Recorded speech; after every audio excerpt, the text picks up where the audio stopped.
This lecture is going to try to help you develop some of your physical intuition about the solutions to the angular portion of the Schrodinger equation for the hydrogen atom.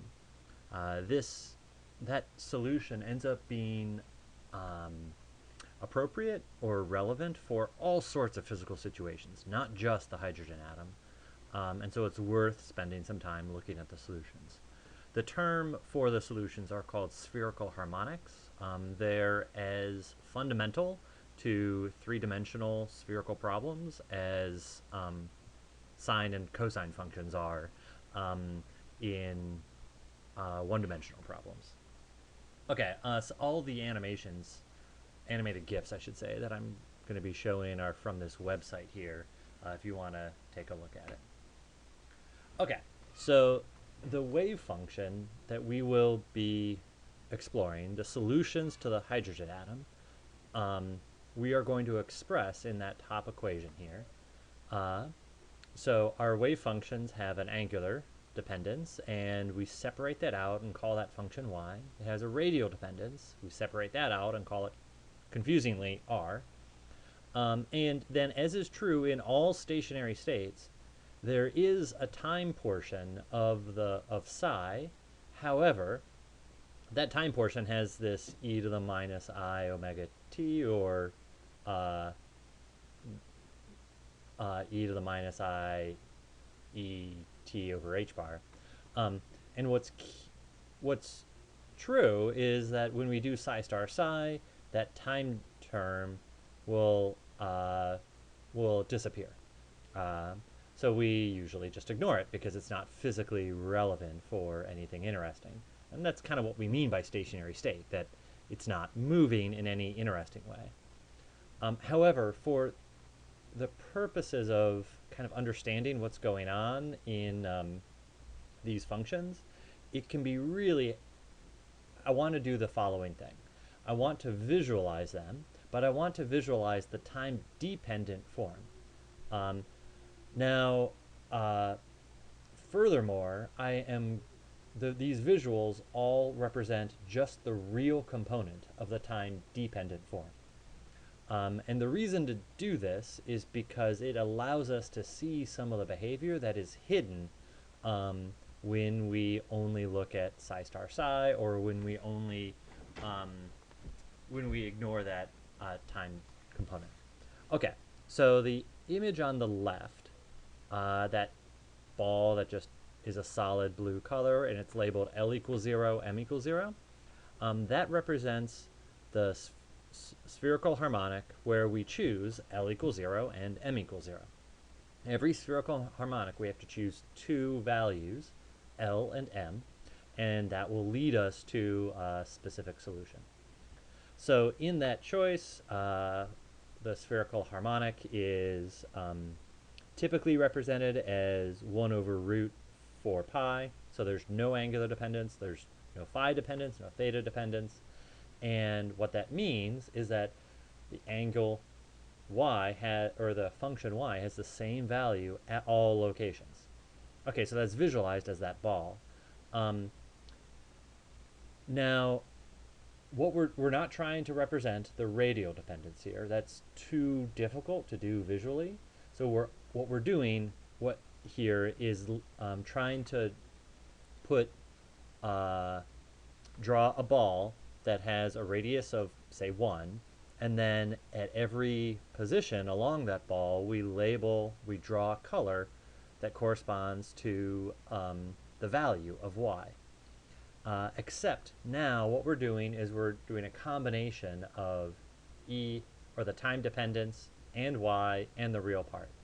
So what that means is that for L equals 0, M equals 0, the real component will vary like cosine omega t.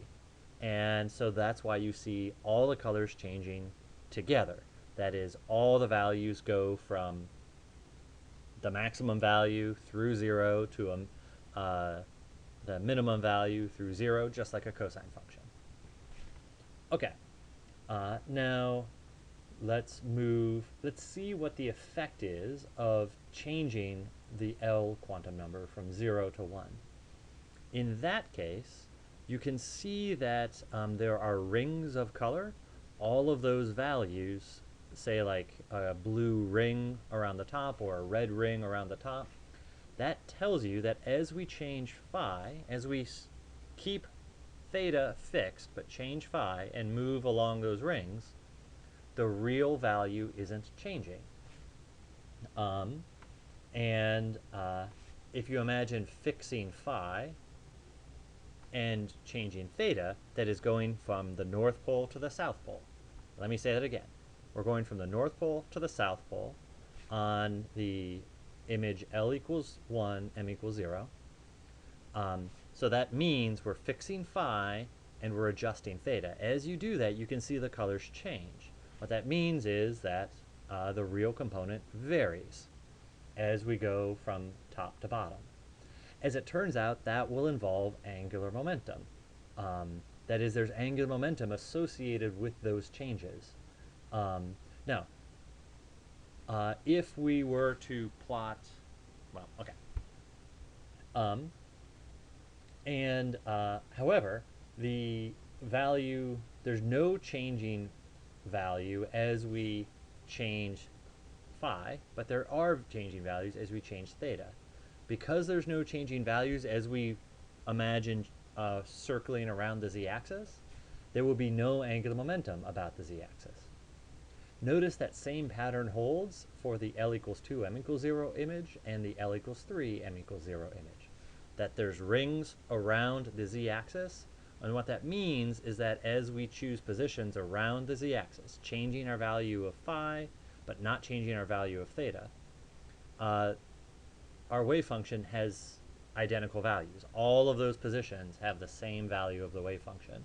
And because they all have the same value of the real component of the wave function, there's no angular momentum about the z-axis.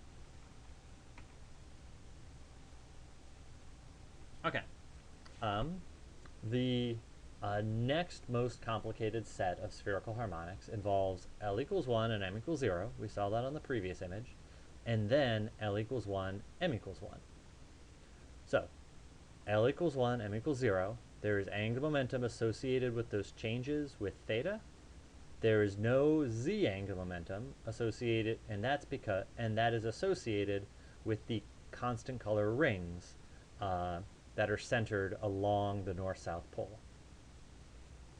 Now, for the L equals 1, M equals 1, notice that if you those rings aren't present. That is, if you draw a ring centered on the North Pole, the colors will change along the ring. That is an indication that the numbers are changing as you move around the z-axis, and it turns out there's angular momentum associated with that. Yeah, that's as much as I want to say. For the L equals 2, M equals 0, we have the rings centered on the North Pole, indicating that there's no angular momentum about the z-axis. But then for the M equals 1 and M equals 2 images, the ring, if you imagine a circle centered on the North Pole and look at the colors around that circle, the colors are changing, and that tells us that there is angular momentum about the z-axis. Notice that the colors for the M equals 1 do exactly one full rainbow. That is, they go from like red to blue to red to yellow as it circles around, whereas the M equals 2 undergoes two circles that are two cycles. Every circle has two cycles of color. Because the values, undergo more oscillations in the M equals 2 picture, that's associated with more angular momentum about the z-axis. The pattern gets ever more complex with the L equals 3 images. So when you have M equals 0, the colors are constant for circles centered on the North Pole. And then as you go to M equals 1, M equals 2, and M equals 3, the colors go through more cycles along that circle. If you want to put them all together, they look like this. And the intuition that I want you developing is principally that these oscillations, or I want you to think about a circle centered on the North Pole, and look at the colors along the perimeter of that circle. And sometimes the colors will all be the same, like in the m equals 0, l equals 0 case, or the m equals 0, l equals 1 case, or any of the top row here. The colors will all be the same. That means that the real component isn't changing as you move around that circle, and that tells us that is associated with zero angular momentum about the z-axis. In the m equals 1 row, there is one oscillation of color. That is, the colors change and they go through the rainbow exactly once. In the m equals 2, they go through the rainbow twice. In the m equals 3, they go through the rainbow 3 times. And each of those are associated with more angular momentum about the z-axis. Yeah, that will come out in the equations too, and so we'll be practicing some of these ideas in homework as well. Let's stop there.